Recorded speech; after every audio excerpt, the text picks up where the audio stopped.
لگے ہاتھوں آپ کو یہ بات میں بتانا چاہتا ہوں، صدیق اکبر کو صدیق اکبر کیوں کہتے ہیں؟ جی ماشاءاللہ. کیا صدیق اکبر کو صدیق اکبر کیوں کہتے ہیں؟ ایک ہے مقام صدیقیت، ایک ہے مقام نبوت. مقام صدیقیت اور مقام نبوت کے درمیان ایک مقام ہے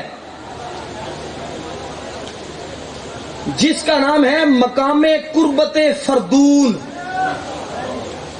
جس کا نام کیا ہے؟ مقام قربت فردون.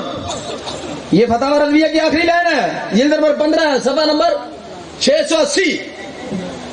مقام صدیقیت اور مقام نبوت کے درمیان ایک مقام ہے جس کو کہتے ہیں مقام قربت فردون. بولو بولو سنیو بولو. جس کو کیا کہتے ہیں؟ مقام قربت فردون.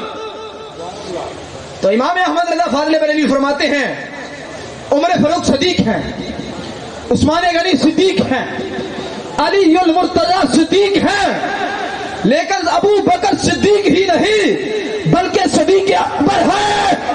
یہ سارے کے سارے مقام صدیقیت پر ہے، لیکن ابو بکر مقام صدیقیت سے اوپر اور مقام نبوت سے نیچے مقام قربت فردون پر ہے. اسی لیے آپ کو صدیق اکبر کہا جاتا ہے. شان صحابہ زندہ باد، شان اہل بیت زندہ باد، دفاع صحابہ زندہ باد، دفاع اہل بیت زندہ باد، تاج ختم نبوت زندہ باد. ماشاءاللہ. اسی لیے آپ